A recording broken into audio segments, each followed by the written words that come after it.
Welcome to the 14th episode of Junto Club. On this episode, we learn not to play it too safe from Benjamin Franklin, and Shu tells us how to get free books. We spend most of the episode talking universal basic income. There's lots of Matt rants. For any questions, comments, or if you'd like to rant on something important to you, email juntoclubpodcast@gmail.com. This is Junto Club.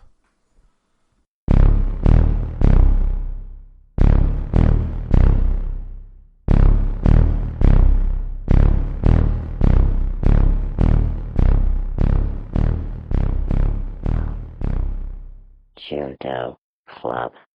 Welcome to the 14th meeting of the Junto Club on March 11th, 2021.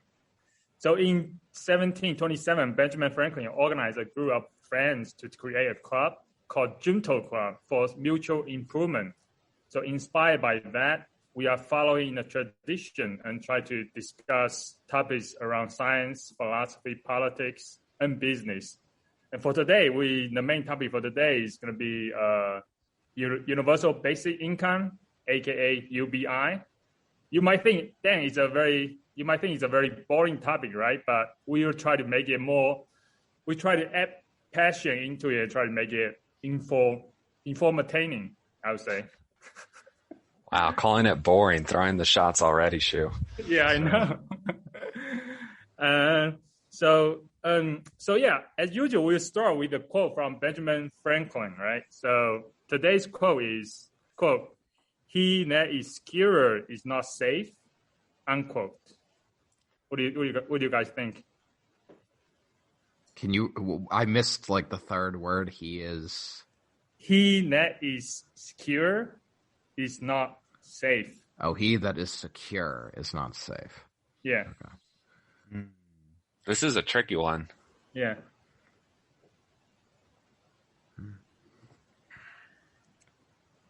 Did they perhaps use the words secure and safe differently? It's possible. Well, I would almost think like it would make more sense to me is like the other way around, right? Almost like he was not safe is secure.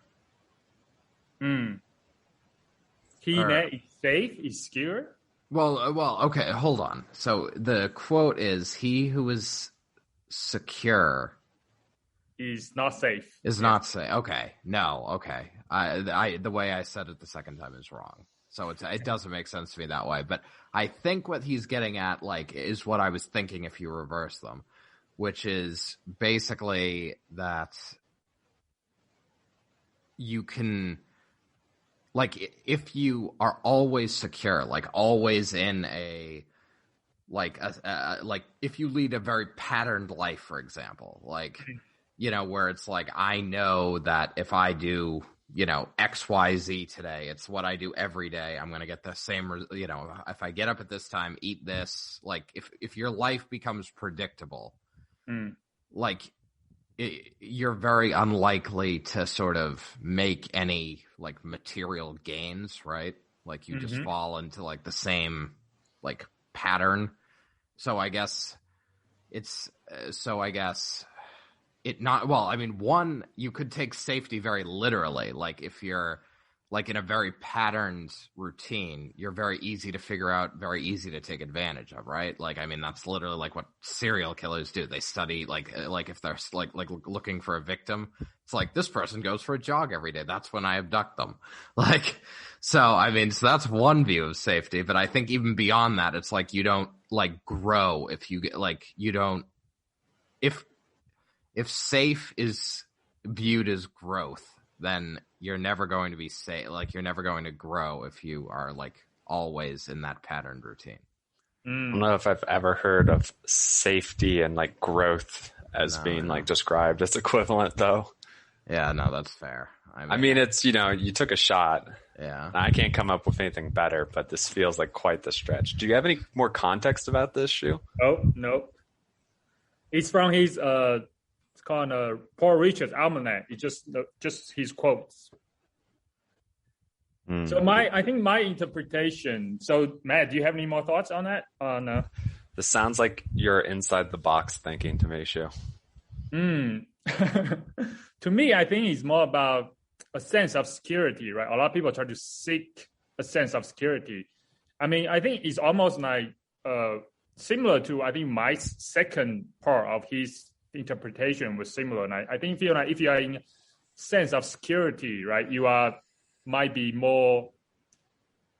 prepared for unexpected events, right? You feel like you are more secure, but you are not ready. You're not prepared for like unexpected events that might cause you. So you might loosen your guard and stuff like that. You are not prepared for these like maybe some dangerous events that could kill you, stuff like that. I think that's my interpretation. That's my interpretation. So if you think you are secure, you might not be safe because it might be dangerous, right? Because if you walk into a nice jungle and then you might be very familiar with that area every day, and then you might feel very safe. I mean, secure. Sometimes a tiger might jump out and kill you, right? That makes some sense. I like that interpretation. I've heard of something similar called like the illusion of safety, where sometimes with machines or equipment, they'll add like a moderate safety feature, right? Which in a very literal sense does make it safer, but it's not perfect by any means. Mm-hmm. But it actually increases accidents because what happens is people stop treating it carefully because they think it's secure because of, these features, devices. So they stop treating it with care and it actually becomes less safe, more accidents happen. Yeah. So is that kind of, I think that has a little bit, I would say, right now I'm thinking about, for example, like before COVID, right? Everybody try to get a job, right? Secure job and try to find a job that's very secure. Maybe they can say, I can work for this for like 20 years or something. And then something like pandemic happens and then you were not prepared for it, right? You thought you were secure, but you're actually not safe, right? So sometimes, sometimes the risky path, sometimes if you choose your career, right, sometimes maybe one career you feel that is secure, and the other path might be more risky. Maybe the more risky path is the more safe, secure path, right? So anyway, I mean, I think it comes back to robotics, right? Like, a purely deliberative system or a purely like reactive system probably aren't the ways to go. So like a system that only is always just responding to what's in front of it is not going to be good. But you need some type of reactive like behaviors to like avoid, like if catastrophe jumps out in front of you, you need to be able to avoid it. So, but if you fall into too much of like a planned pattern, then you're not going to be able to respond to that catastrophe. Okay.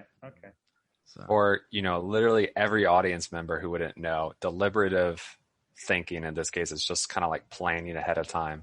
And the reactive is very literal, like you just sense things and react directly to what you're sensing right in front of you. So kind of short-term, long-term. To help make that, for people who weren't in our specific robotics lab. Yes, that metaphor is, right. It's a very targeted audience, and it's the people here. The people already sitting in this talk. Okay. All right. Any more thoughts on that? No, I mean that's okay. Good. And it's open to interpretation. So, and let's move on to any like news topics or small topics you guys want to talk about. Someone mentioned Libby in our, pre-talk document. I don't know what that is. Mike, do you know what's Libby? I don't know that. Don't Google it. Do not Google it. All right. No, actually, I was going to the document. It's the best app right now for me personally, and I think it's the best app ever. But to me, I use it right every day. Actually, C, my friend, he actually told me about it. It's an app for library. So basically, like you can check out like library books on your app and just read it on your phone for free, right? Including audiobooks, magazines as well. So you can. So for a long time before this, I've been very big fan of Audible, right? Audible because I can just like listen to audiobooks on Audible, but it's not free, right? You still have to buy a book, like maybe average like $10 per book, basically, right? But for Libby, I can use it anytime I want. I mean, it's free, so it's awesome. Anyway, so I've been using it for the past a month, a few weeks so far. I love it. So everybody should go and download it. Just read more books. So the Shu's saying he invested in Libby. No, Libby is created by public library. So okay. free. There's no investment, but created by the government. Tax dollar well spent. That's not bad either. I do like my audiobooks a lot for when you have to travel. Next time I have something I want to read, I'll check out, see if it's on there rather than buying it on Audible. Yeah, It's true. Like Libby, it's like library. Sometimes some people check it out, like your local library, and of course you need to wait for them to return it. Same thing, it works on the app as well, right? But even though you still audiobook, you still download it on your phone. But still, they probably have limited copy or license that can lend it to people. I see. I was trying to figure out exactly how that works, but it's just, I guess, digital licences. Yeah. So a lot of popular books that I want to read are not available recently. I had to wait for a few weeks, but there's still a lot of books that you can read actually. And then talking about books, guess which book I'm reading right now on Libby? Something by Benjamin Franklin. What do you think, Mac? Harry Potter. No. The Art of the Deal. The Art of the Deal. It's actually a pretty good book.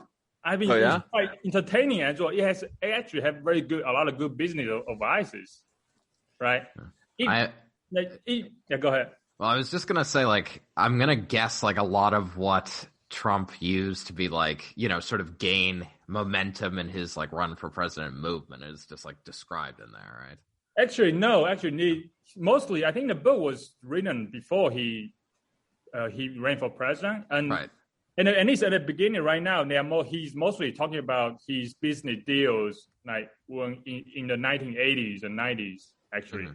So it's a long time ago, and I was like, damn, it's I just believe everything he says. I say, shit, I'm so gullible, right? If I don't know anything, who wrote it? It kind of made me re-examine my belief system, right? Every time I listen to a book, I tend to believe or agree with whatever the author says, right? And even Donald Trump, right? And then, but I mean, anyway, so it just made me re-examine my belief, made me aware that I'm so gullible in a way. But I mean, to be fair, he does have good advice. All right. Well, I guess what's an example of a good piece of advice, Joe? Well, one thing, he's a real estate, right? So he talk about location, right? Good location. Mm-hmm. But however, he always say, oh, that's what everybody say, but that's not enough. You need to get a good deal. Right. Which that means you need to buy in a very fair price, right? So that is actually a good advice. I said, even though it's kind of, maybe you think about it, it might be common sense, but a lot of people just don't think about it, right? Another advice he gives, if you want to run a business, right? You run a small business. For example, you buy a complex, right? That maybe only have four apartments, right? Mm-hmm. You do the same. You actually, the amount of time the amount of work that it takes to manage 4 apartment complex is the same as the amount of work that it takes to manage 100 apartment complex with 100 apartments, right? So the amount of work is same. So basically, go big, basically, right? And we think big. If you're gonna think anyway, why you think small? Just think big, right? So I think that's a little bit self-help advice. I think that kind of makes sense. Well, with respect to the location, I think that's good advice. You need to get a good deal. Right now, well, I mean, before the pandemic, most of New York City was essentially the price. It's great location, but it's the prices were beyond maxed out, similar to Southern California and most of New England. But with respect to the go big advice, I feel that's a critical piece. That's a very easy, that's along the same lines as it takes money to make money a little bit. If you have a lot of money, it's very easy to be yeah, of course. If you have the system in place to manage 10 apartments, that scales pretty quickly to hundreds of apartments. because it's like the work probably like follows like sort of a logarithmic function. Mm-hmm. But like the cost of buying 100 apartments is very different than probably like 4 apartments. Yeah, of course. I mean, just saying that if you go into a business, right, you could work for you could like work for a restaurant, right? Like my family was working in a restaurant, one single restaurant. But if it's gonna take same amount of work, if you're gonna, I mean, a lot of people, I guess, intentionally try to stay small because they worry that okay, if I go big, it might take a lot more work, but actually take the same amount of work. That's the point, I think. Yeah, I see. So like as you're able to expand. Yeah, Makes sense. Yeah. Anyway, in the beginning, he kind of talked about why he writing a book. He said, I do it to do it. Like, I do in a book to do it. It's like, what the? Anyway. Sounds like he just wanted to be, an author, add it to his list of titles. Yeah. Best-selling author. Yeah. But anyway, so I'm still reading it, so we'll see. All right. Well, report back, show. Yeah. So next one is Roblox. Do you know what's Roblox? My brother invested in it yesterday. Oh, did he? Oh. Yes, he did. So Roblox is the popular Minecraft-ish clone that Zoomers and Gen Alpha loves, and they IPO'd this week. Mm-hmm. And I mean, it does seem like a good investment. It's hard though, because I think because of a lot of people are like, oh, this is like a popular game, it's a good investment. The price is fairly high. So I kind of I don't think it's necessarily a bad price, but I'm like, is it really going to grow that much? IPOs are always weird because, you see the prices of stuff after IPOs can be a little strange. You never know. Yeah, probably usually you don't want to buy it on the day of the IPO, on the day after. Should wait maybe a few weeks or a month or few months to see if you want to go in. Right. Well, he told me about it last night, and I was like, yeah. I was like, it's the end of the first day. This is as high as it'll be probably for 6 months. So I'm not. I mean, Roblox is specifically designed for kids, right? Right. Mm-hmm. So what does your brother designs video games for adults? So what does he think about the company though? I mean, the game, is it good? I mean, I guess I don't know that he plays the game a lot, but I think it's just he is interested in gaming at all sort of levels, and he heard they were going public and was aware of the game, so I think he invested basically the second they went public. So okay. So what are they going to do with that money, right? I assume they're raising it for a reason. Are they trying to make a new game or some major expansion? Because it's already an established game, right? You wouldn't think they would need that much bulk cash. Well, I think they try to get more users, basically raise the age, right? They try to go for bigger audience, more maybe in the 15 to 16. Right now, I think more in the range of 9 to 12 years old, right? So they want to go for maybe older people, yeah. Is that? I mean, are they hoping to do that by going public though, or are they? I mean, they're gonna try to invest, maybe create different games. I don't know. Oh, okay, yeah. That's sort of what I figured. Yeah. Yeah. So, well, no, that's. I mean, I guess. I've never been a Minecraft or a Roblox player, but I did hear about them going public and their stock going to the roof. So. Yeah. Also, the reason going public is sometimes not because they want to raise more money. It's because they want the investors to cash out, right? They want to reward the early investors. Mm-hmm. A lot of these investors usually want them to go public because that way they can make a lot of money, basically. Mm. So that is a big push for them to go public as well. Oh, that makes sense. Yeah. Anyway, time for the main topic, universal basic income. All right. I'll shut off my microphone, Matt. So, I'll rant again this week. Like last week, I'll have to be quiet after this for a while. Before we get started, I want to ask, so we've talked about this on our own before.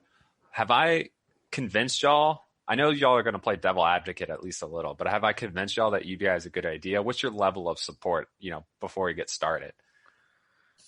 I would say I'm generally speaking, on board. I did read a couple of articles that were mildly convincing the other way, I guess. But I guess I would say generally on board.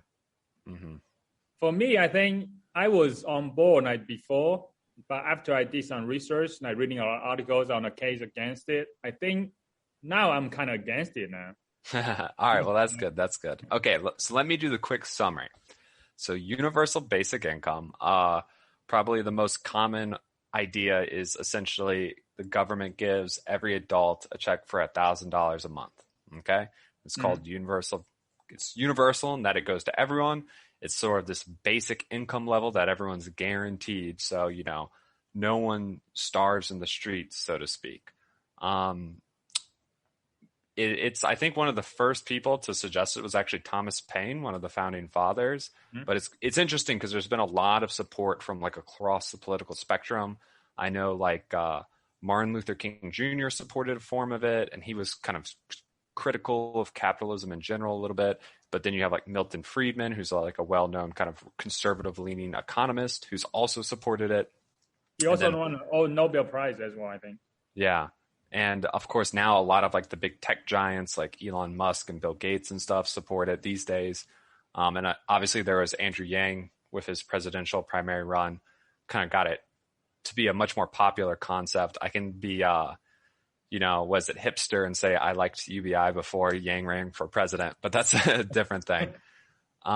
So, it's a really interesting idea because I think I kind of like the libertarian version where in an ideal world where I can do everything, I would want it to replace all social safety nets except for like a healthcare system. So if you had like a universal healthcare somehow, public option, whatever, single payer details, then everything else could be replaced essentially by UBI.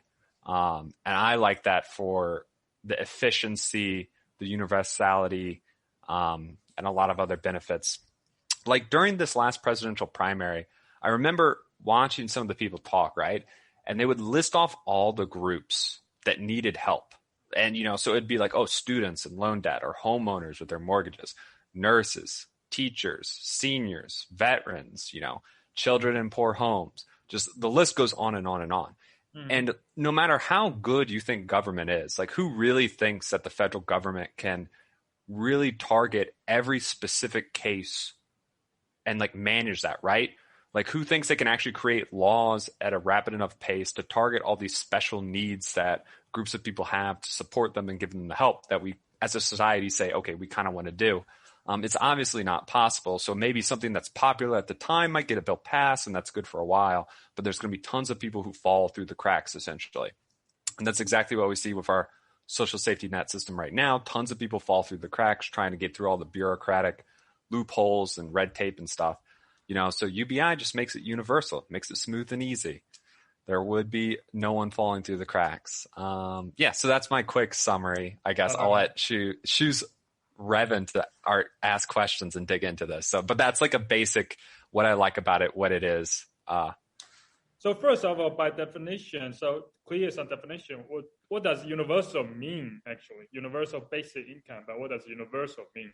It's just generally it means every adult gets it. So it doesn't matter how rich you are. So this is we can go into this a little bit because like Milton Friedman supported something called a negative income tax, which is it's kind of different, but it's actually the same. So universal basic income, usually you give everyone a check, but then you have more taxes to kind of weigh off, right? Because you need to get the money from somewhere. We're not just printing free money. So richer people will get the check anyway, but then they pay it off in taxes. So Milton Friedman supported something called a negative income tax, which is where, there's some level of income where you don't pay income tax, right? And if you make that much or less, you pay none right now. But he's like, well, we'll just make it negative such that, if you pay less than that, you actually get money from the government at tax time rather than paying it.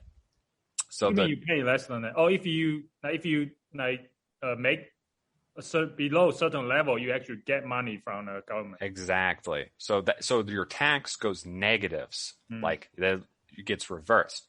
Yeah. And if doing this, you can create a baseline guarantee if everyone gets at least this much level, right? Which is the negative tax for someone who makes no income. But if you actually work it out, they're mathematically the same. Like a UBI with a tax and a negative income tax are the same thing. So there are just some details about how you administer it. I like UBI just because it's simpler. You just give everyone a check and you worry about sort of squaring up with people who have a lot of money at tax time, right? Negative income tax, you avoid having to give these checks out to get it back later. But, if someone loses their job, then they need to try to file and say like, hey, I was making money and not getting this, but now I need to get this, so there's more complications involved. So, yeah, go ahead. So anyway, so that's what I mean by universal. Yeah. Everyone gets the check, but it's important to know that rich people actually don't make money. They are net payers in the system. So it is a redistribution of money and wealth from the people who make more and have more to the people who have less. So does it have to be universal, like as you say, by definition? No. Actually, this goes with the last example really well. The negative income tax is explicitly not universal in the sense that only people who would make less than this basic sum level get the checks. But again, what's important to know is these are implementation details. In terms of administration, like mathematically, they're the same. And when I mean that, I mean like between every person in the government, the net amount of money exchanged could be identical. So whether you make it truly universal or not is just a matter of how you want to structure the program. But the principle behind it is the same either way. I see. But you give a very bad, like a lot of people will say, why would you give rich people money, right? Like if for example, a lot of people, like maybe some people might not have income, but they are family, like they are in a very rich household, right? So those people get money as well, right? I mean, a lot of people say that just doesn't make sense, right? Yeah, actually, I'll jump in because I will mostly be let Matt doing the talking. But the Business Insider, one of the articles I read, this was one of their 3 central points, that it's like UBI directs resources inefficiently because it's not taking into account like people's actual needs, like as you're saying, Shu, like family members of rich people, are getting the same check as like families who have like serious illnesses in them or something like that. And, it's sort of figuring stuff out after the fact. Quickly, I would just say that, the system we have for taxes and like need currently, like I can't think of a more inefficient system necessarily. So, I don't know how strong of an argument I find that to be. All right. Before Matt answer, I'll say, Mike, you should, I guess I don't want you to let Matt do all the talking, I guess. Just participate as well and then say what you say. Right now. I'm joking when I say that. Okay. Don't be on the side, just Google stuff, Yes. I need you 100% attention. Be here. Be present. I'm in the moment, UBI. I'm in the moment, Shu. All right. Go ahead, Matt. All right. So, so I think, again, the idea that UBI gives money to rich people is simply a misunderstanding of what the program is, right? So if I don't know if I have a better way to say it than kind of switching to the negative income tax view and then trying to make people recognize their equivalent. In a negative income tax, people who make more than some relatively low amount pay and don't get anything back. It depends on the level where you want to set it. But people who make too much pay and don't get anything back. That is exactly the same in UBI. The difference is, again, you just give the checks out to everyone and then get it back at tax time. Why would you want to do that? It avoids you having to do all of the administrative work to figure out who needs the check this month and who doesn't. We already have tax systems set up, right? The IRS already looks at your income, determines how much tax you want to pay, make sure you get it. That's already set up working. It's done. UBI would need almost no work. It would a little, but very minimal work, right? Like you just say everyone gets a check into their account or to an address. That's very minimal. And then we just use the IRS system we already have set up. If you wanted to avoid giving rich people the money up front, you would have to start means testing, checking all this stuff. And again, updating it every month as people's situations change. And I really don't like it. Well, lately in the new age, we have more and more gig economy stuff, right? People who are working inconsistent, people who sell stuff on Etsy or online. There's a lot more people who have non-traditional employment. It's not just I make this much money all the time because I have a set salary. So trying to adjust how much they get every month as their sales change or how much time they spend Uber driving changes would be a nightmare, right? UBI makes it very simple. You get your check every month, and then at the end we say, oh, you actually made this much total, so you'll pay this much back. Okay.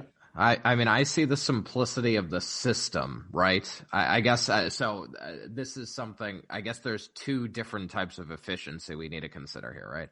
So one is like efficiency of the system, and UBI is clearly, I think, more efficient than what we have.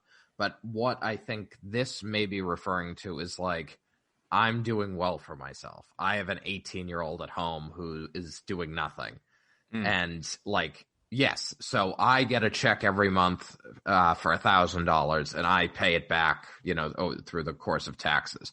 But my 18-year-old who is doing nothing and living under my roof, he presumably would not, right? So that, I guess, whereas like in the current system, yes, if he's looking for work and he goes through the bureaucratic nonsense, he could be on probably an assistance program. But I guess that bureaucratic nonsense in a way maybe deters him from collecting, unemployment or whatever it might be. Yeah. Okay. I see what you're saying. And I think that gets to really the only potential issue with UBI when you really get down to it. There's only one thing that could go wrong. And it's if there's too many people who say, I'm just going to live off this and not work. Right. Mm-hmm. Yeah. And if like a big enough portion of the population says, this is great, I can eat and sit on my couch all day and I don't want much, I just want like Hot Pockets and ramen, then potentially it could have a big downside. So what do we know about that? Well, there's been a lot of UBI tests done and none of them have indicated that at all. But it's hard because as much as it's easy to be like, look at this data, but they were all obviously short. Like the people in it knew it was temporary, right? They might be like, oh, you get this for 5 years, but they know eventually it's going to end. So is it really the same as true universal forever? We can't say, right? Because we can't really say for sure until we actually do it that there's no chance people doing it. What I would remark on that is, it probably has a lot to do with how much you're giving exactly. So if we really did find like too many people were going out of work, just not working, we weren't having enough labor to keep society going, it's an easy number to tune, right? You reduce the check, you increase the incentive to work to make more money on top of it, you get more people back into the labor force. And I mean, so one potential answer to how big the check should be is as high as possible while still keeping the economy running smoothly, right? Like, I mean, I don't really see a value in making people have to grind for life if we've become productive enough as a society that it's not necessary. So, in a very technocentric ideal, like, oh, if we could just change it to whatever we wanted without having to worry about the political issues, it's like we make it as high as we can while still keeping the economy going well. So, I mean, interesting you brought out like people might be discouraged to work, right? But I think I come back to that later. But before that, I try to understand that actually before that, since you say universal, it doesn't have to be universal. Can we rename it to Asian basic income since it's, proposed by Yang? I guess. I don't know if that'd be as good of a name, honestly. I think it might cause some confusion amongst many people, many voters. True. Okay, all right. So what is the goal of UBI? What is the problem you try to solve? So capitalism is fantastic at creating wealth, but it doesn't really care about how it's distributed. It does not do much to make sure it's distributed evenly or smoothly. Mm-hmm. So I think what UBI does is it kind of sets a baseline for everyone. I've heard it described as capitalism where you don't start from zero. And to be fair, most people don't start from zero because most people have support from their families and that helps them out anyway, but not everyone does. So it's sort of just, it's a way that the government can alleviate the most acute distress of the poor, and it can make a baseline that everyone can sort of start from regardless of their family situation or how they were raised and stuff. Mm-hmm. So it's just a way to improve society in general. I mean, we already have a lot of social safety nets, right? Mm-hmm. So like, unless you think we should, I mean, there's some people who are like, yeah, we should get rid of those and let poor people and children die in the streets, go back to orphans, starving, begging for bread, right? But most people don't think like that. Most people are like social safety nets are good. So if you agree with that premise, then this is just a better way to do them. So the goal is almost distribution of wealth. So it's kind of you try to narrow another way of looking at it is inequality, income inequality. Is that what you try to address? That's not the core. I wouldn't say that's like the core thing it's trying to address, but it does address that, right? It is fundamentally a redistribution from the wealthy to the poor.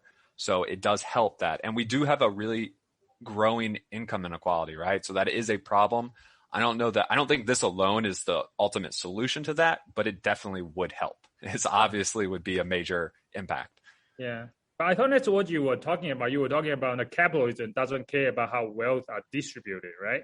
Yeah. So you want to help people get started. That's kind of, I thought that's just sound to me similar to income inequality. You try to make it less unequal. Mm-hmm. Okay. I mean, it is, like I said, I'm not disagreeing with you. I'm not sure. Okay. I guess it's detail. We don't need to get into that. Yeah, that might just be a little semantics about the wording there, but yeah. I think we're in agreement here. So yeah, go ahead, Mike. Yeah, well, no, I was just gonna say that I mean, I think there's like often when like I guess redistribution of wealth comes up, like it's a touchy subject because it's like you're taking, the wealth of, the 1% or whatever, and like you're taking huge chunks of that to like make the society more equal. This is, I think, what Matt's envisioning with this is more giving people like a basic, like essentially enough money to survive on every month, but not like we want everyone to be equal here. Yeah, that's a good point, right? This is not socialism askew. We're going to seize the factories and guillotine the rich or anything like that, right? It's a tax. You're going to pay for it with taxes, and it's going to be enough to, let people survive. But it's not going to, if you built a business and became rich because of it, there's not going to be the government kicking in the door to take your business from you, right? You're going to pay a tax like you do anyway now. We're just, maybe a little more, but it's probably going to be used more effectively anyway. So, it's a win-win. So, okay. So let's get into some of the issues, I guess. I think we talked about already. You were talking about work, right? I mean, potentially this would discourage you work, right? Which means you reduce the productivity of the country, which in turn reduce the GDP, right? And then I think previously we talked about 1 billion American. Actually, we need more people in the country, right? Because we need more people to work, right? To be more productive. So I mean, we already have a shortage of workers, right? So why do we want to discourage people to work with UBI? Do we have a shortage of workers? Yeah, that's not something I'm aware of. So like trucker driver, we have a shortage of truck drivers to deliver the stuff, right? So we already have in that area. I know there's a supply chain. It's already a big problem with truck drivers, right? Well, so I mean, there's plenty of people. Well, especially in the last year, there's been plenty of unemployment. My opinion is often industries will say we have a shortage of workers, and what they mean is we don't want to pay or train people more, and we can't find workers who are willing to like already had experience and were willing to take this job for the low price, right? Like this is market forces tell me that there and the knowledge that there are plenty of people looking for jobs tells me there are workers available and the company's not doing a good enough job. But trucking's an interesting example because not a lot of people want to go into it because it's about to go away, right? Like 10, maybe 20 years at best is what this career has. And we all know trucking is going to be we already have autonomous 18-wheelers doing cross-country drives. They're in testing. They're not being sold to people to, replace jobs yet, but it's coming very soon. And there's a bunch of other jobs that are a lot of people do them, and they're not going to be around for that much longer. I think we mentioned on one of the other podcasts that the most common job in America, if I remember right, is like a cashier. And how long is that going to be around? 10, maybe 20 years before people are just like your phone, like a electronic kiosk or something. So this is actually more than I think the reverse problem is what we're going to see more of, not a shortage of laborers, but a surplus as the economy changes a lot of jobs are automated away, and we have a productive economy that can do a lot of things, but then we have people who don't necessarily have the jobs they used to do. Because we keep making ourselves more productive, okay? Like our economy overall has become much more productive. This is why like less than 2% of people work in agriculture creating our food, when it used to be like over half, right? A few hundred years ago. All those jobs went away. This very small slice of people now make all the food we need. And we created a lot of new jobs and services and stuff, mostly around entertainment, right? Oh, now you got restaurants, now you have movies, now you have all this other stuff, just kind of more luxuries. We probably will create more of those too, but I think if anything, we'll have too many laborers. I mean, that makes sense, but that's not the main issue, right? The main issue here is UBI going to discourage people to work. It's possible. So again, first of all, it is possible that it will discourage people to work. It might. It's going to do it at least a little bit. Like I said, all the evidence we have right now points to literally 0 to an insignificant amount of discouragement of work. And I understand those tests aren't perfect, but there's no test that's been done where we see any non-trivial amount of people say like, oh, I got my UBI check now, I'm just going to like not work or even try to, right?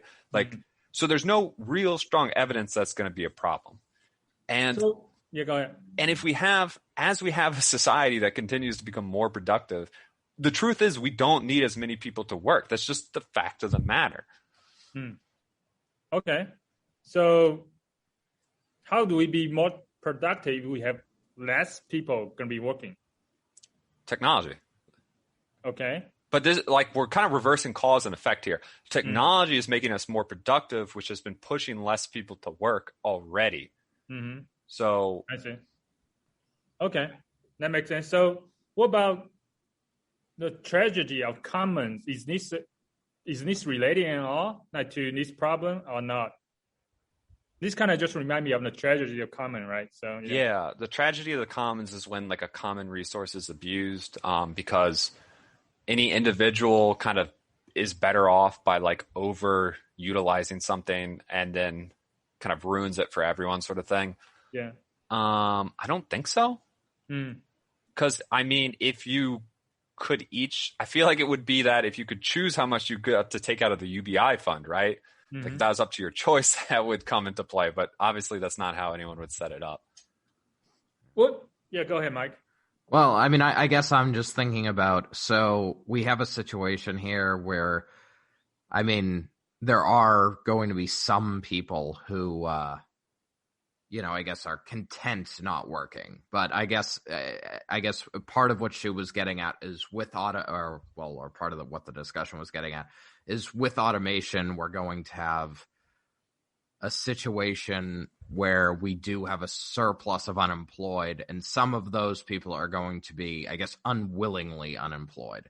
So UBI is certainly giving them like and this may be not particularly pertinent to the discussion, but I guess UBI is giving them a solution like, hey, here's some money to live on, but they may like the lack of solution for automation, like, so the lack of jobs is actually like is a different issue, I guess, right? Or is something that would potentially need to be addressed separately if we care about people having fulfilling lives, or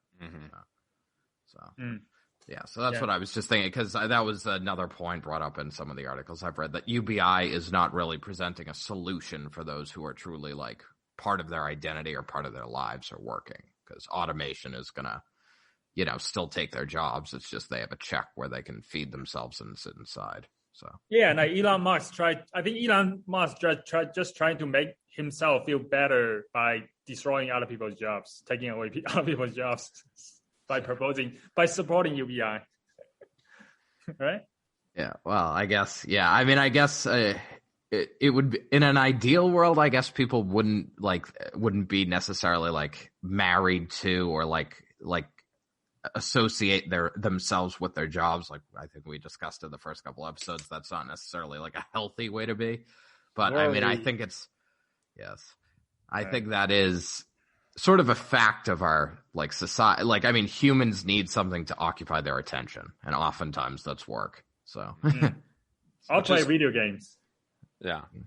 I mean, this is actually why I don't think UBI is gonna mean suddenly everyone quits their job, right? Mm.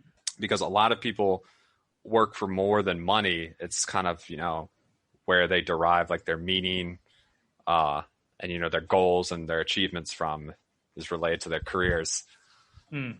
Okay. And that's good. It's good. It's great that a lot of people have like professional aspirations where they can do work that generally helps themselves and society. And then other people don't.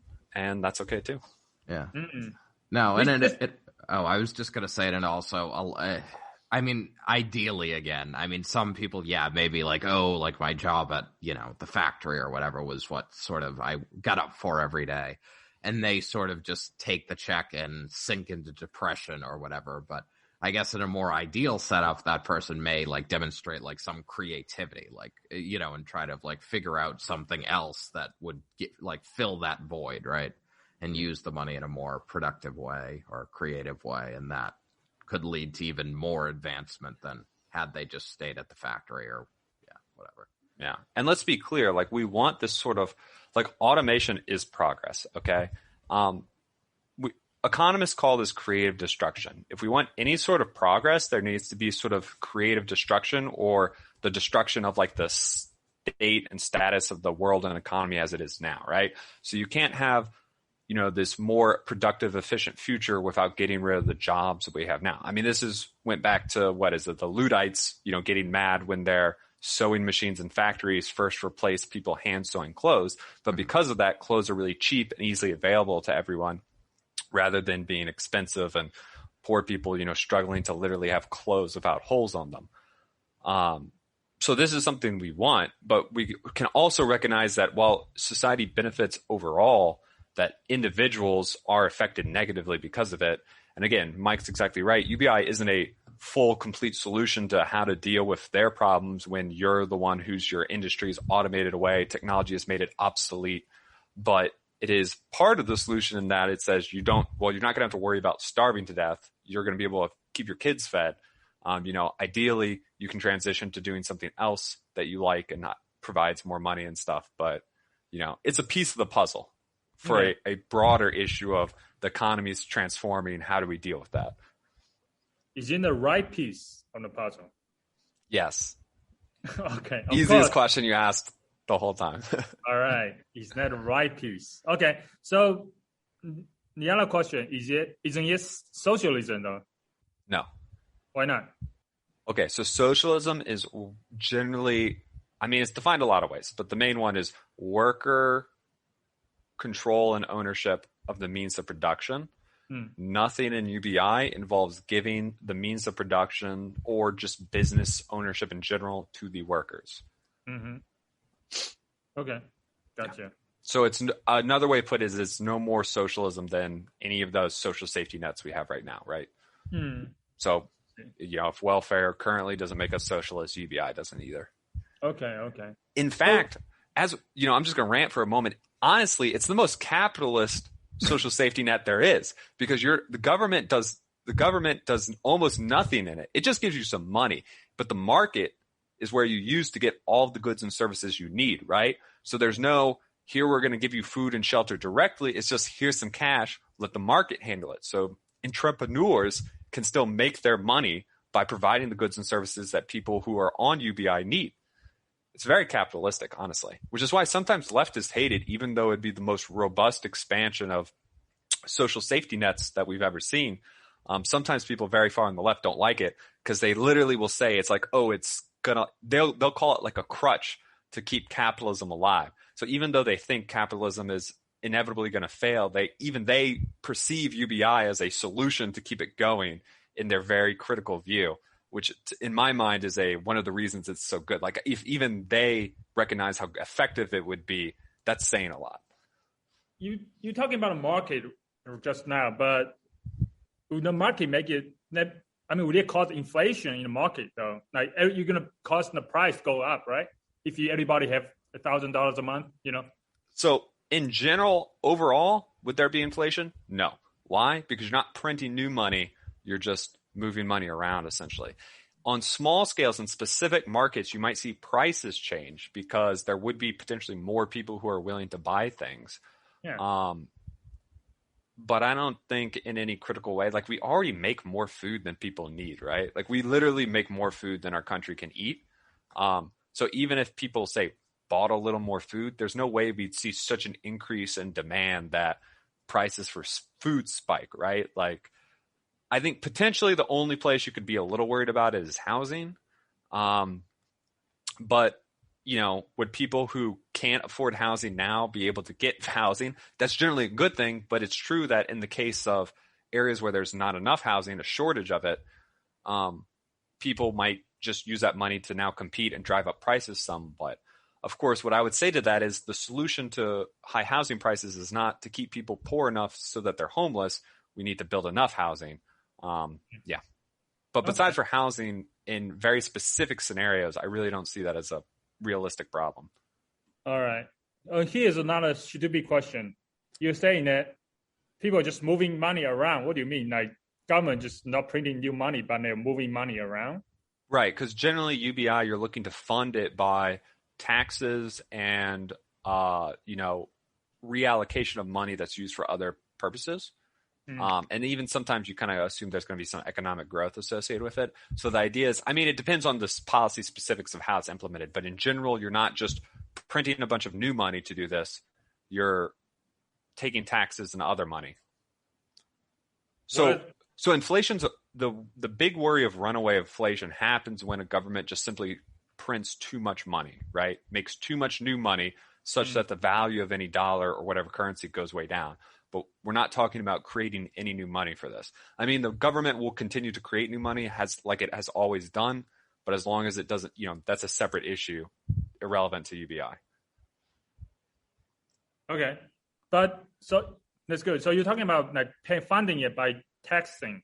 So let's go cost. I get cost right now. Like, how do you fund it? Like it's a lot of people say it's going to be super expensive, right? And then how do you do the tax thing? How do you fund the program?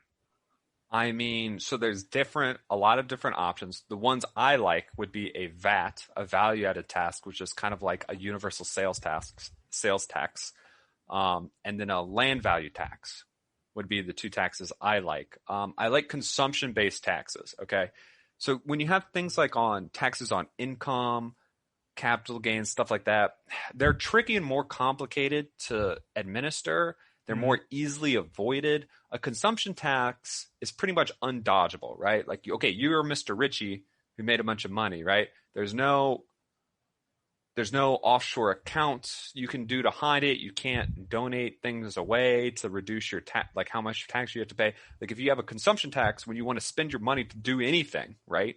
Which is the only point you got rich in the first place, you have to pay the tax. So it's like sales tax. Yeah, a VAT is very similar to a sales tax. Most European countries have a VAT. It works very well over there. It's just an efficient, effective tax, which is why I think it's a good idea. A land value tax, similar. It's very efficient. Well, before we go to the land tax, I guess, is that so consumption tax, is it the same thing as the value added tax you were talking about? Yeah, a value added tax is a type of consumption tax. So it's a tax you pay when like you try to consume a good or service. But the problem with that is, I guess, like right now, we 7-8% sales tax, right?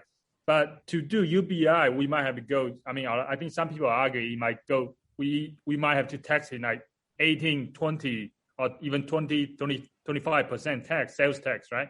Do you think that's a problem? That sounds a little high to me, but I mean, is it a problem? I mean, potentially it could go that high, right? Mm-hmm. If we need to fund it. Yeah, well, this is I'll just say this is the one point that sort of leaned me toward the other side a little bit, is just the alleged expense of it. Because I guess what I found was that it's saying that in order to pay $10,000 to every adult for a year, so that's under $1,000 a month realistically, it would be roughly 75% of the federal government's 2018 revenues. Mm-hmm. Yeah. So, I mean, that's pretty substantial, I guess, because you would essentially have to scrap. I mean, like scrapping every social safety net program, they said would only cover about 1/5 of that cost. So. No, yeah, you would need new taxes. You could take a large portion of the federal budget potentially, and then you would want some new taxes on top of that. there is a cost, right? And I guess it's a question of is the cost if it's worth it. Yeah, I mean, another problem in the consumption tax is if the sales tax is too high, I mean, it might discourage people from spending, right? Which you might get into a vicious downward spiral. Right? Well, I mean, that's true, but on the flip side, everyone has a little more money especially before you've paid it all, the UBI off via spending on paying into this tax, you now have more money. So I think in some ways it's a bit of a wash, right? Maybe. Okay. All right. I think, yeah. So yeah, let's go into the land tax. What's that? Oh, land value tax. Okay. I mean, it's kind of like a property tax. The big thing about a land value tax is you don't care about what's built on it. You just based on the price of the land. This really doesn't have anything specific to do with UBI. It's just a good idea in terms of tax because it incentivizes the right thing, which is, yeah, this is going to get off topic, but to be off topic for a moment, let's say you have a house in a city, right? Right now, if you built a dense apartment building on that lot instead of a single family house, you'd pay a lot more in property tax because the value of your property is higher. Yeah. But a land value tax basically says, no, that's dumb. If anything, we would want the big apartment building because it more better utilizes the land. So you only tax by the value of the land itself and you incentivize land to be fully utilized. You're not penalized for making something more productive essentially by having to pay for a higher tax. There's two purposes of taxes: to raise money and to incentivize the behavior you want. Okay. So first of all, you just want money from the government. And the second of all, you say, well, as long as we need to get money, can we do that in a way that incentivizes the economic activity and decisions that, make society better overall? So land value tax is a good way to do the second one in particular, but it doesn't have anything to do with UBI specifically. So why it's do you just like you it? asked me, how would I fund for it? Sorry, what? Oh, you would fund it using land value tax? I would. Yeah, well, that's one of the taxes I think is good. I guess probably, maybe not, because I don't know if the federal government would want to implement the land value tax. That might be more like a state or local thing. It sounds to me, I feel like property tax would make more money local. on the government, right? Yeah. So if you do land value tax, you get a lot of less money, right? Well, you can adjust them so you make the same amount of money, right? It's just the difference is, you're just changing who pays more. Okay. So the idea is basically go through using tax to fund the UBI. The tax. Do we lose Mac?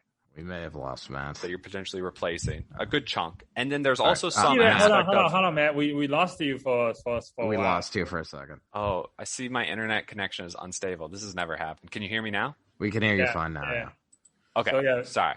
So the bulk of it you'd pay for with a new tax. A good chunk you could pay for by taking money from other services and stuff, and then a chunk could come back as in terms of investment and growth potential. Because like when you pay for things like roads and schools with taxes, that gets the government more money in net, right? Like when you educate people, they're more productive, and then down the line, they end up paying way more back than you spent on that. So it's sort of like an investment.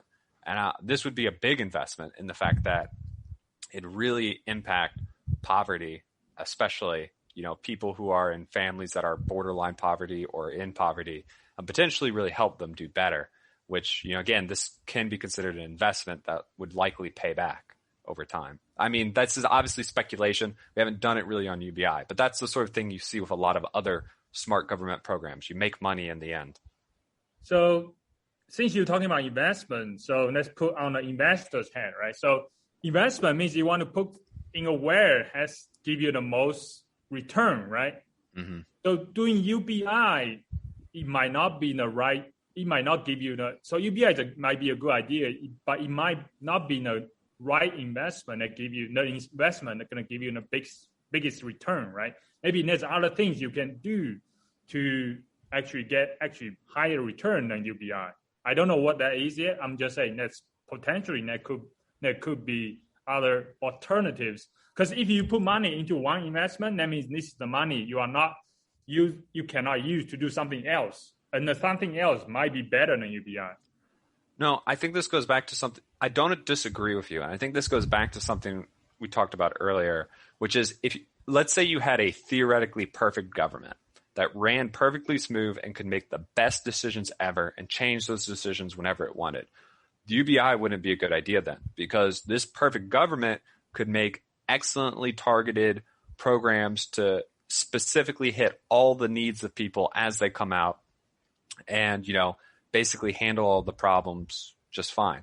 But we all know that's not realistic. The federal government is not a fast actor. It's bogged down in partisan politics all the time. So I think this is the most effective thing we can actually do when you consider realistic constraints and how effective and fast a government can act. But yeah, like you can always make hypotheticals like, oh, wouldn't this person deserve the money more than this person?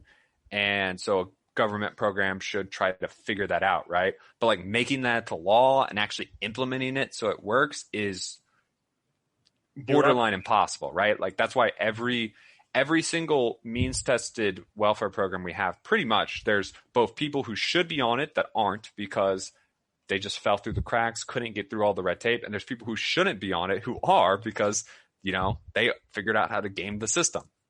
So it's it's kind of like in a little ways, it's like let's just give up on trying to do that and, switch up approaches. Okay. So let's pause, and I want to get a quote from Benjamin Franklin on this. So he's reportedly saying that when the people find that they can vote themselves money, that will be the end of the republic. What do you think? I mean, it sounds like UBI to me is like people voting themselves money, right? Kind of. But we've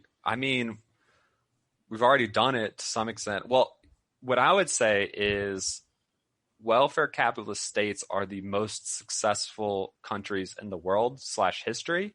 And generally the ones with higher welfare in many ways do better. The U.S. does really well in a lot of metrics, but there are some other capitalist countries like in Northern Europe that are known for having high levels of welfare that do a lot better in a lot of ways than we do.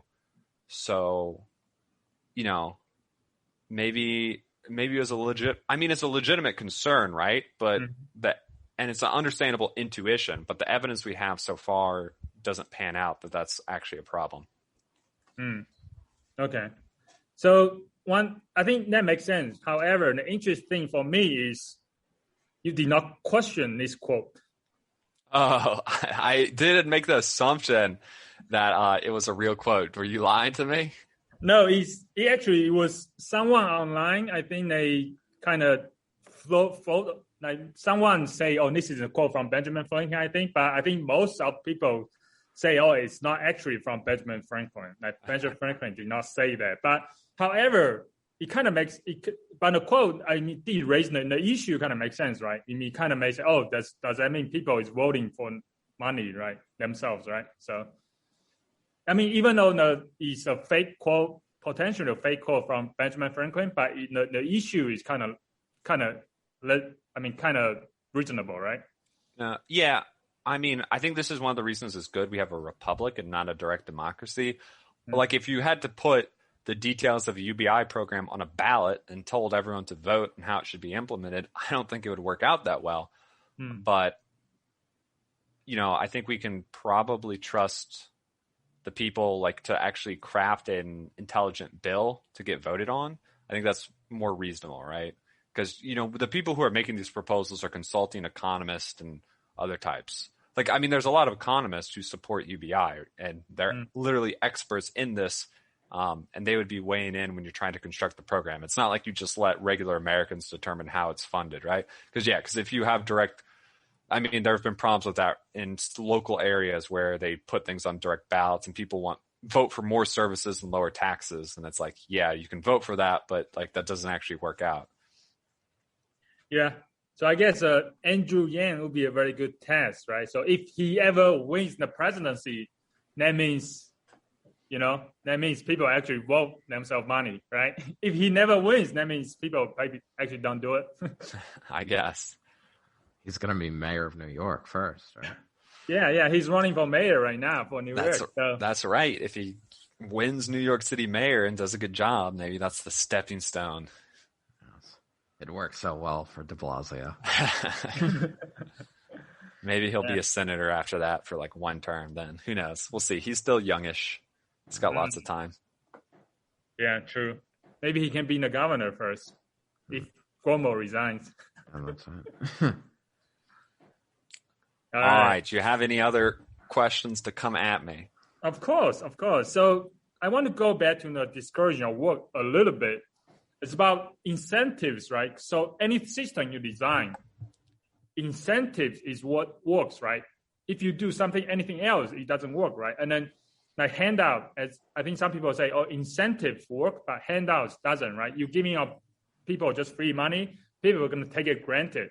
But if you design a system that actually like has properly the right incentive, people will do the right thing that you want them to do. But UBI doesn't have the right incentive in there, right? So I agree with you in broad speak that incentives are important. What I think you're missing is that UBI actually improves the incentives that we have in our social safety net right now. A huge amount of programs have something called a welfare trap, which is where at some point, if you make like a little more money, you start qualifying for less and you're worse off net in terms of how much you get because you end up paying more in tax and making less in benefits. And even sometimes politicians are pretty smart and they say, oh, let's make it so every $2 you make, you get $1 less of this program, right? So there's no welfare trap here. But if that's one program, so let's say you're like a single mom and you qualify for a few things, right? Like food stamps and some child credit or something, blah, blah, blah. And they each do something like that. When you make $1 and they each remove 50 cents of benefits, 3 things, now you're still net down. So we have these complicated welfare traps all over our system. So UBI gets rid of that. So there's never a real disincentive to work. You're always going to gain as much from the money you get, essentially, as you would otherwise. Okay. You're right that you don't have the incentive of I need to work or I will literally starve to death. But I think the vast majority of people, I think, want to live with a little more money than UBI would provide. So they still would have that incentive to work. Okay. Just moving up zero from like actual zero. Yeah. Say it again, Mike. So it's moving up, so the least essentially you can make right now is in theory $0.00. Like you could make nothing, but now it's moving that like floor, like the absolute floor up. So it's like everyone is still at zero who's receiving this and nothing else. But like I mean, but it's as Matt said, you're not starving, you're not doing anything. But so there's essentially with current programs, you're above zero, right? Mm-hmm. So there's something you can possibly lose. Now with UBI, like there's not essentially if you're on this, like you may be higher than the current programs we have, but there's nothing to lose. So you can only look to gain.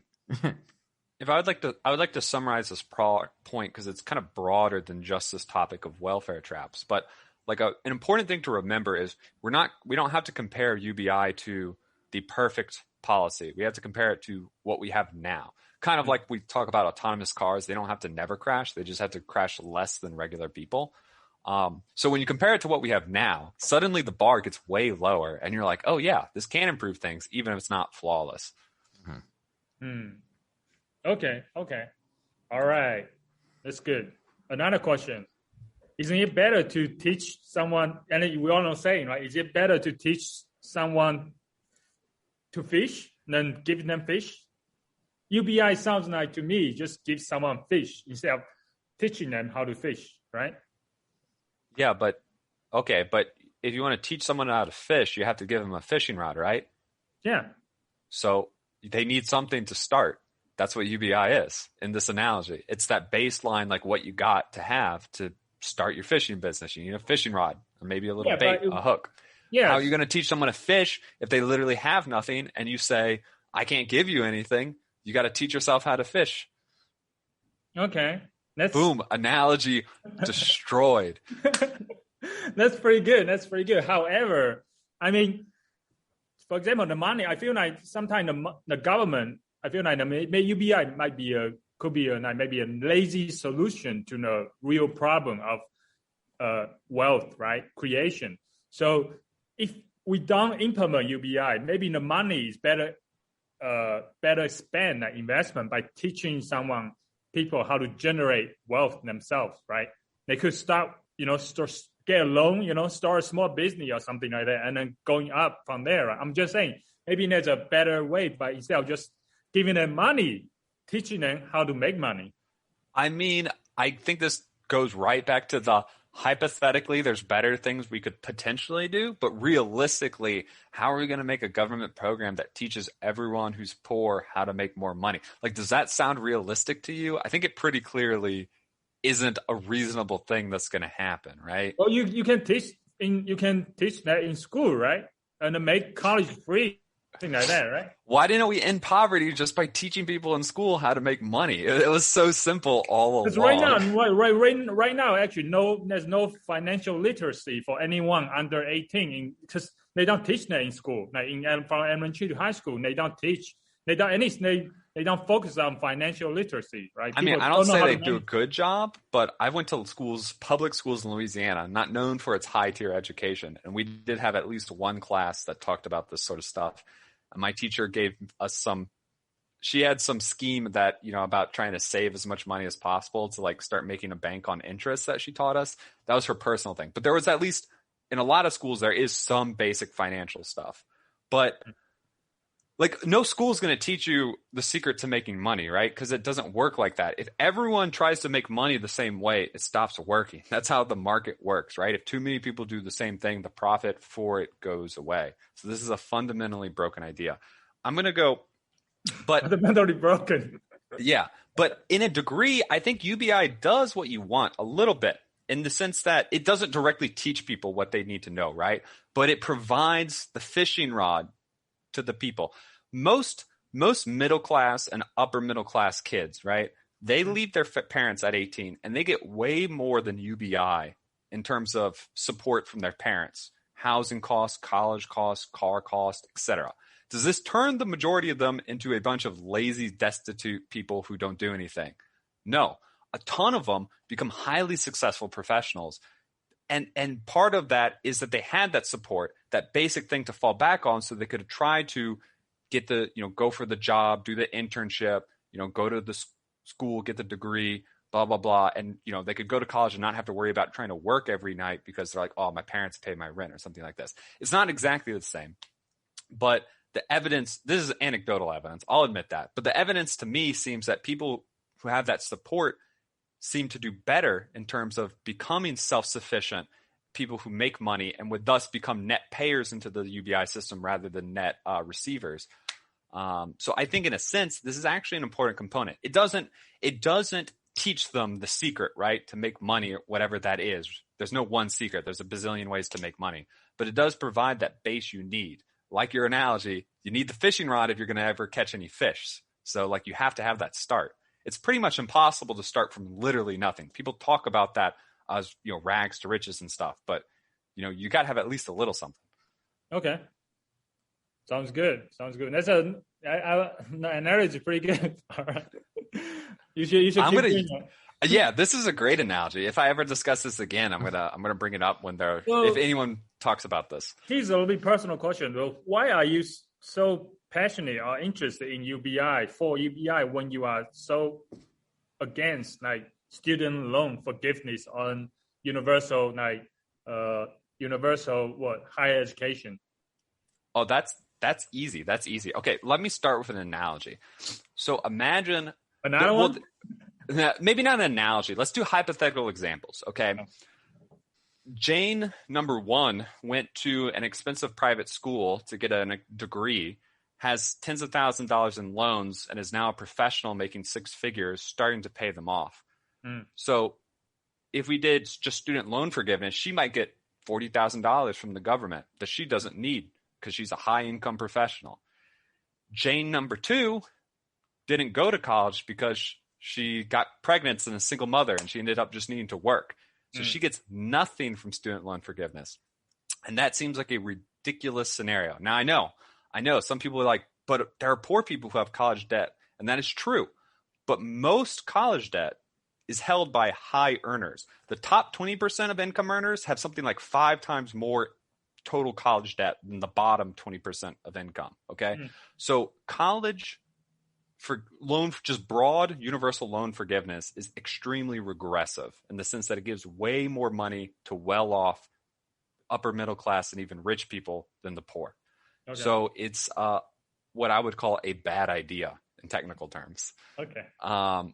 So, you could say, and the fact that it would happen to hit some people who are actually, in need, doesn't convince me. Universal basic income, by the fact that it is universal, would be much less regressive than college loan forgiveness. So let's say you're a poor person who has a big loan, you can use your UBI to pay your monthly payment. Boom, done. But I don't think that is fundamentally more valid than supporting someone who had to work to support their family and couldn't go to college. I feel like they're just as deserving as help from the government as the person who got a degree, increasing their potential earnings significantly. So does that, I don't know. That's my argument. It makes sense for me. Yeah, it's a very good analogy, a scenario. However, that's good. But what about universal, like free college, right? Tuition, right? Tuition-free college, right? I feel like that maybe is a better alternative than UBI, because you pay UBI per person, you need to pay like $12,000 a year, right? If that $12,000 can be, maybe give free tuition for a person for like 3-4 years, right? Then that might be a better solution. I like free college, universal tuition, whatever, but let's just recognize that how it works, because there's a lot of countries that do it. It's not universal college for everyone. It's universal free tuition for good students, right? Colleges restrict who goes by testing much more significantly, right? Right now, colleges are in the U.S. are fairly open, besides for like some elite schools. There's a lot of colleges who will accept very mediocre students because they're willing to pay. And they're basically saying, if you want to pay, you can come.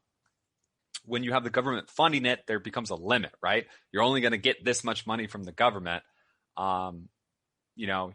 Every student is not, even if you get that scaled by the number of students somewhat, every student is not going to be like another payment. So universal college means it's free, but it doesn't mean everyone goes to college. At least that's not how it's been implemented anywhere else. So every other developed country that does it, I believe, does it like that. Someone email us if that's wrong. But so that's not a solution. That's not like a general solution. Is it a good thing? Maybe. Is that some broad solution to the problems of the economy transitioning and other things? No. Okay. It just like compare. It's implementation. You were talking about implementation of that right now, right? But implementation, UBI could be implemented very poorly too, right? But just theoretically, let's say it's the perfect free college education system. Don't you think that is a better solution than the universal college higher education is better than universal basic income? Well, see, I'm not like saying it's a bad implementation. I think the perfect universal college education would not have every single person go. I think the perfect system would let good students go and bad students wouldn't. Why not? Just let everybody go to college.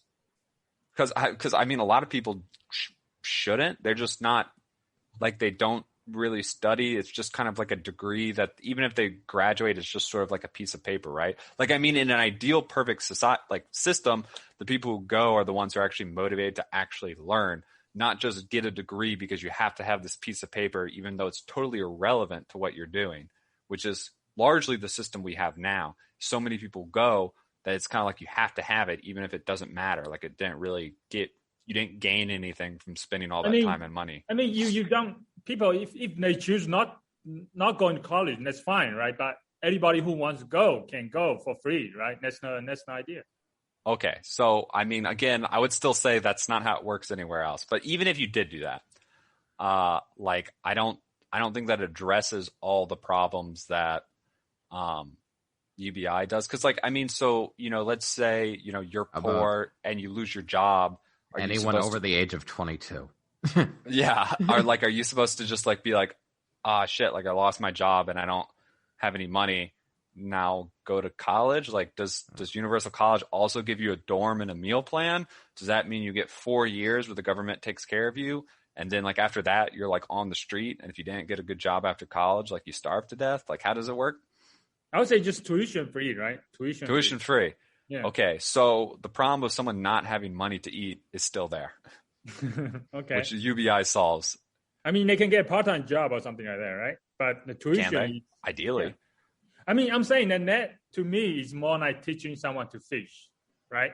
Instead of giving them a fishing rod, you're giving them maybe a boat or something, right? I don't know. Or maybe a really, really good, or maybe a fish net, right? You free college tuition, you're basically giving them a fishing net instead of fishing rod, you know? Well, I feel like college is like the fishing lesson, right? Like, yeah. And that's important if you want someone to be able to fish. You know, you probably want to have someone teach them. But they still need the rod and enough food and water to, you know, not be dead in 2 days while they're trying to learn how to fish. Okay. All right. I feel I finally find a very good counter argument to UBI. I think maybe an alternative of free college tuition might be a better approach. I don't think this is a good, like, it's not like I'm trying to hate on free college. Like, that'd be great if we could do it. Interested in reforming higher education, obviously, because ours is a mess. I think everyone agrees with that, no matter how they want to solve it. But this really doesn't attack the same problems that UBI does at all. Okay. All right. So let's dig into some underlying assumption right now. Just maybe a last question. What does it need to be? What assumption you are making that you think that UBI will work? Sorry. And then what has to be true for UBI to work? I guess those kind of two questions. Like, what has to be true for UBI to work, and just I guess maybe just examine your own assumption. Like, what assumptions are you making? I mean, I guess the biggest assumption is still that most people will still want to work to either earn more money or just because they have things they want to do. I think this falls back to sort of, I guess there's really only those two potential issues of UBI is like enough taxes to pay for it, if that causes the same problems, and too many people deciding to not work and just take it. And that would cause a problem if too many people did do that. So the assumption I am working with is that most people want to do stuff anyway. And in many ways, UBI would actually help them become more productive rather than give them a reason to not do anything. So I don't think in net, I don't think we'd lose much. We might even gain overall productivity, because if 3% of people just stop working, but then 30% of people become more productive because they had more resources they needed, you know, that's probably going to be an overall gain. Now, that's a generous assumption I just made with those numbers, but, you know, it's not unrealistic. I see. So the key assumption that need to be true for UBI to work is the assumption that people want to work, want to contribute to society, want to have more fulfilling work, right? So they want to work, yeah. Or they're just greedy and want more money. Because honestly, both work. Like, it doesn't matter which one it is. But as long as they either just want to contribute or they don't want to live in poverty, they're going to do things beyond just collect their check and watch TV. Yeah. So they're either motivated by self-fulfillment or motivated by greed. Which seems like most people. Yeah, makes sense. Okay. There are definitely people, like I said, there was going to be some people who would be happy to not do anything, but I think they're a pretty small minority. All right. So the last question, is UBI practical? No? So we're talking about all these ideas, but is it practical to implement? It is a challenge, because I mean, I can talk about my ideal UBI replaces everything, and then you have this ideal tax and all this stuff, but there's like political constraints on what you can actually do. You know, so like Andrew Yang's proposal, it's initially parallel to most of the social safety net we have, and that you can either get your UBI or you can be on these programs. And that way it's kind of a stepping stone to sort of prove it and not scare people by just like destroying the programs they rely on right away. So I think it's possible. What was the original question again? Sorry, just to make sure I had this. Is it practical to implement in the US? Practical is an interesting way to phrase it. I think it would be a challenge. Like, this is not a trivial thing to do. This is not like a carbon tax where it's like super easy and, almost no downside. It would be a challenge. I think the benefits are worth it. Even if you start small, like especially if we're not initially getting rid of all the rest of the social safety net, it doesn't have to be $1,000, right? Just to get the program going, you do it like $300 just to see, a little bit more tax, a little bit check, kind of see how it works. You kind of get things in place, and then we can look at, oh, this is working well. Maybe we replace some stuff, tune it up, adjust things. So that implies bureaucracy, someone need to do that, right? That's true. Yeah. So, I mean, it's a minimal bureaucracy program, but it's still a government program. So there has to be a little bureaucracy. Like, someone has to administer it and implement it. The government can't do anything with no overhead, but it's pretty much the smallest possible overhead of like any government program. All right. So, I mean, cool. I think that's all my stupid questions. UBI. Any more comments from you, Mike or Matt? No, I mean, I'll just say, like, I don't know. Like, I've been on the fence this whole time. Like, I've always been sort of on the fence because in theory, yes, it sounds great. But as Matt sort of, I think, probably put pretty nicely at the end, the practical implementation of it, I just do not see happening. Just like, because I mean, it's still unclear to me how much money it would actually take to give people like enough money to live. And if that money is like would require like substantial hikes in like income tax or something like that, it's very hard for me, one, to see it happening or supporting it. But, I mean, ideally, yes, if we could essentially do it by redistributing money we're already collecting and just do it more efficiently by, like, cutting out a lot of the bureaucracy, then it's a great idea. So I have a genius idea, I think, alternative to UBI. It's not alternative, but partially. So let's call it ABI, right? African American basic income, right? I thought it was Asian American basic income an hour ago. Let's throw that Asian in there, so minority basic income, right? So instead of giving people to white people, just give money to non-white people. There's two reasons to do it. One, you can have a control group. You can use white people as control group. That way you can compare, so you can do experiment, right? And the other one, I think people are talking about slavery, right? You need to pay, like, what's the term they use for? Reparations. Yeah, reparation, right? So why don't you just using like this effort, like, basic income, like minimum basic income to African Americans? So you kind of do both, right? You can, what's it again? Reparations. Reparation. You can do reparation and this at the same time, right? What do you think? That is a interesting way to make an already controversial idea very divisive and hated.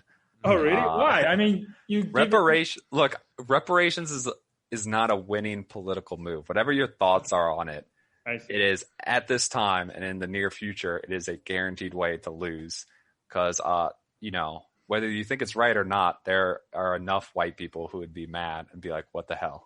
Okay. All right. All right. So okay. That's good. Sounds good. One thing to remember about it is since it helps people more, the more poor they are.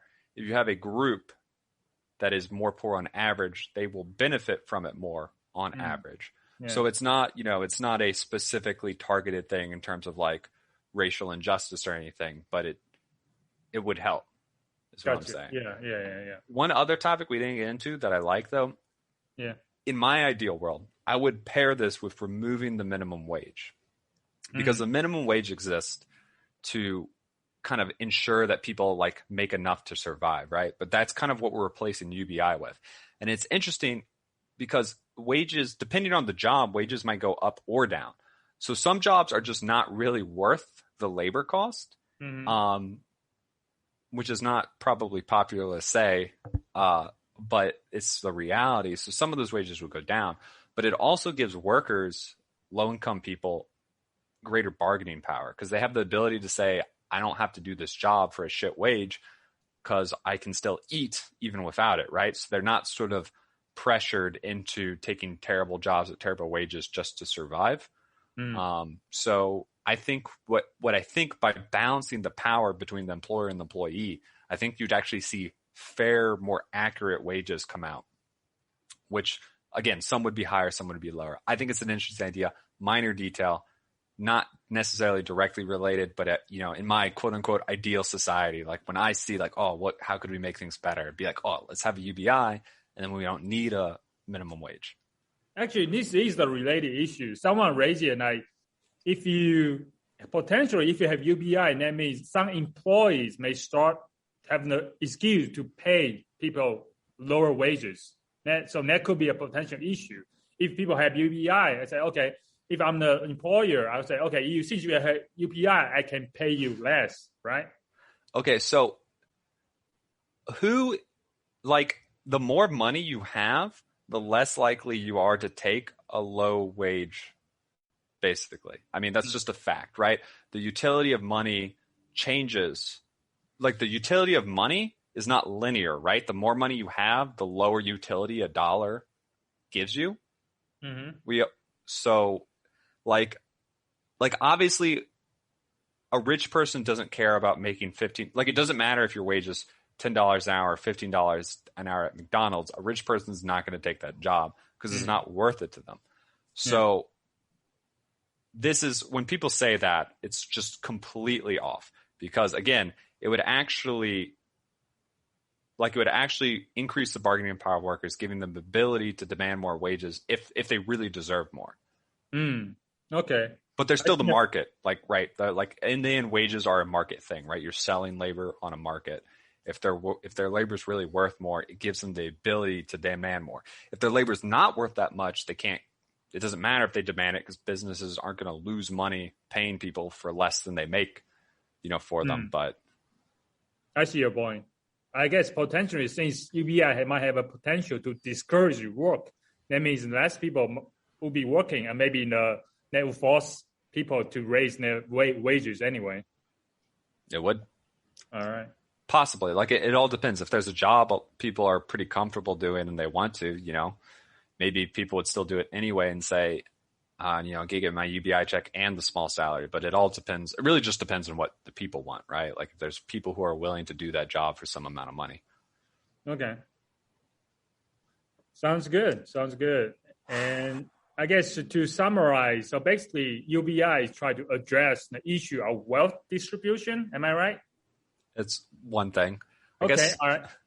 And then, or maybe inequality in the wealth income. But is UBI the right piece of puzzle? That is the ultimate question, right? Anyway.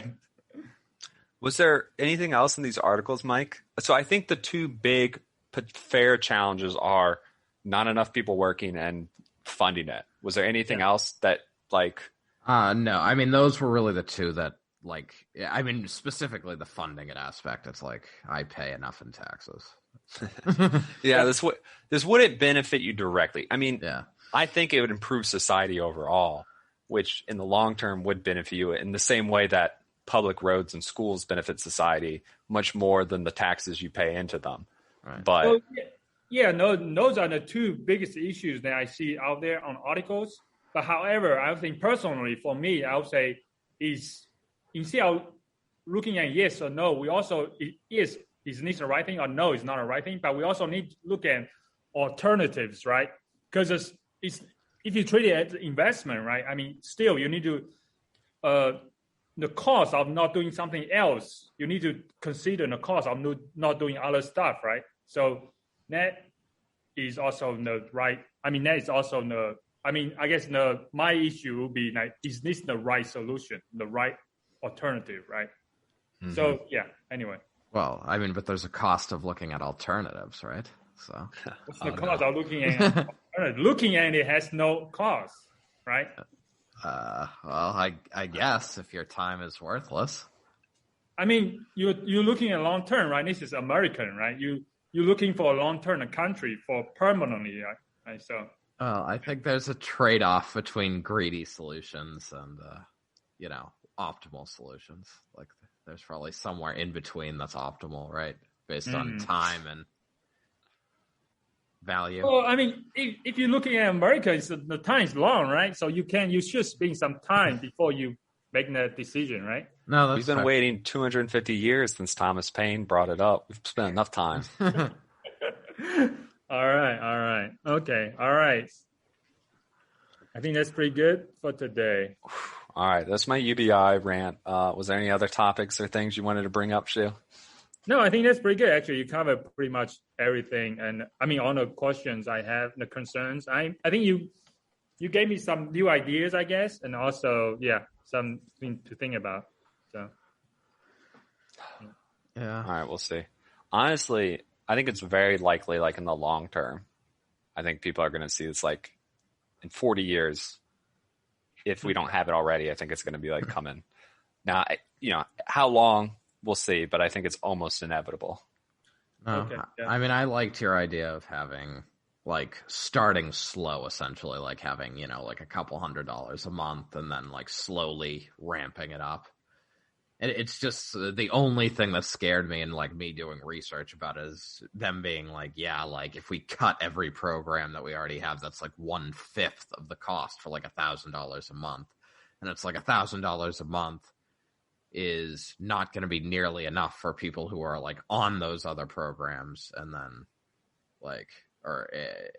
so I think it would create a little bit of a mess. So I think if we ramp it up slowly, and don't see because I don't know, at least some of the articles made it sound like it was going to be like, like taxes on everything would just be through the roof and it would just barely cover it. So, I mean, I was thinking like $1,000 a month could be done just by reallocating like money we were already getting. And then I was like, oh yeah, I'm all for that. But, and obviously there may be people who are like, handicapped or whatever, who may need more, or there may need to be like some consideration paid for like, hey, like my family's like full of people who are handicapped and can't work. Like, how do we deal with those cases?